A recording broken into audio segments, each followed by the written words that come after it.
नमस्कार, स्वागत है आप सभी का इस चैनल पर। दर्शकों, आज के इस वीडियो में हम बात करते हैं कुंडली में परिश्रम के द्वारा, मेहनत के द्वारा धन प्राप्ति के योग कब बनते हैं। यानी आप अपने जीवन में अपने पुरुषार्थ के द्वारा, अपने मेहनत के द्वारा कब धन अधिक प्राप्त करेंगे, इसके क्या योग हैं, क्या संयोग हैं, कौन सी ऐसी गृहस्थितियां हैं जिसके द्वारा व्यक्ति अपने पुरुषार्थ से, अपनी मेहनत के द्वारा संसार में भौतिक सुखों को प्राप्त करता है और वहीं पर महंगे मकान, गाड़ियां और यानी कुल मिलाकर के भूमि का सुख, वाहन का सुख, मकान आदि का सुख, इन सभी का सुख कहीं न कहीं प्राप्त करता है। कब? अपने पुरुषार्थ के द्वारा। तो पुरुषार्थ योग किस प्रकार से कुंडली में बनता है, आज की हमारी चर्चा इसी विषय को लेकर के है।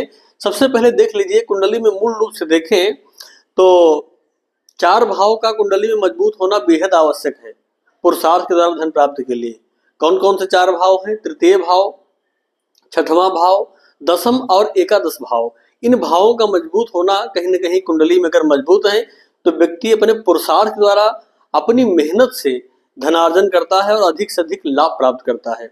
आज की हमारी चर्चा इसी विषय पर है कि ऐसे कौन से योग हैं जो पुरुषार्थ की ओर मानव अग्रसर करते हैं और अपने धन के द्वारा, अपनी परिश्रम के द्वारा अधिक धन आदि प्राप्त करते हुए दिखाई पड़ रहे हैं। तो आइए देखते हैं सबसे पहले कुंडली में इस योग को कैसे बनता है। देखिए, लग्न भाव का स्वामी और द्वितीय भाव का स्वामी यानी लग्नेश और द्वितीयेश, ये दोनों कहीं भी युति में होकर के एक स्थान पर बैठे हो। जी हाँ, युति में होकर के एक स्थान पर बैठे हो, या फिर लग्न भाव का स्वामी यानी लग्न, ये प्रथम भाव, इसको लग्न कहते हैं।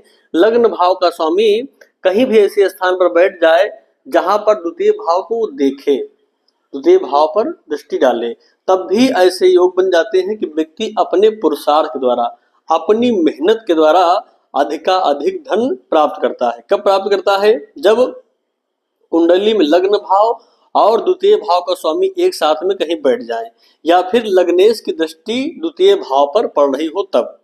और दूसरा सूत्र क्या कहता है? दूसरा सूत्र यह कहता है कि जब भी द्वितीय भाव पर तृतीयेश की दृष्टि हो जाए, तृतीयेश अर्थात पराक्रमेश, तृतीय भाव यानी इस भाव के स्वामी कहीं भी बैठ करके इस द्वितीय भाव को देख रहे हो, द्वितीय भाव को देख रहे हो, तब भी ऐसा जातक अपने मेहनत पर, अपने परिश्रम, अपने पुरुषार्थ के द्वारा धन एकत्र करता है, धन प्राप्त करता है।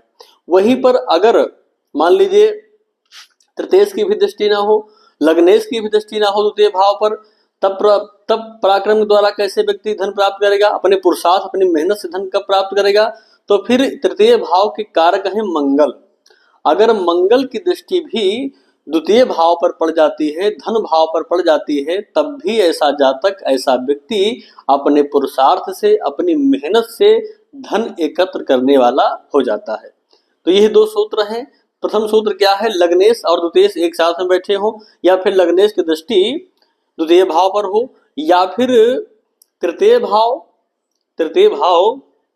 कि स्वामी की दृष्टि द्वितीय भाव पर हो, या फिर तृतीय भाव के कारक मंगल की दृष्टि द्वितीय भाव पर हो, तब ऐसे योग कुंडली में बन जाते हैं। इसके द्वारा व्यक्ति अपने पुरुषार्थ, अपनी मेहनत से धन एकत्र करता है। यद्यपि इसके लिए मैंने जैसा कहा कि 4 भाव मजबूत होना विशेष आवश्यक, अगर ऐसी स्थितियां होती हैं तो और अधिक लाभ प्राप्त होता है। उसके लिए तृतीय भाव, छठवां और दशम और एकादश भाव, इन भावों का भी अगर मजबूत हो जाए, इन भाव के स्वामी शुभ स्थान पर हो, इन भावों के स्वामी उच्च स्थान पर बैठे हों, स्वराशि के हों, इस प्रकार से अगर कुंडली में योग बन जाते हैं, ये भाव मजबूत हो जाते हैं, तो व्यक्ति अधिक लाभ प्राप्त करता है। और कैसे? अपनी मेहनत के द्वारा, अपने पुरुषार्थ के द्वारा। तो कुंडली में इस प्रकार से अपने पुरुषार्थ के द्वारा धन प्राप्ति का योग बनता है। अगर आपकी भी कुंडली में ऐसे योग बन रहे हैं, या फिर और इससे संबंधित कोई योग बन रहा है, तो आप कमेंट के माध्यम से भी पूछ सकते हैं, उसका उत्तर आपको दिया जाएगा। तो फलित ज्योतिष में आज के लिए बस इतना ही। पुनः मिलते हैं नए वीडियो, तब तक के लिए आप सभी को नमस्कार।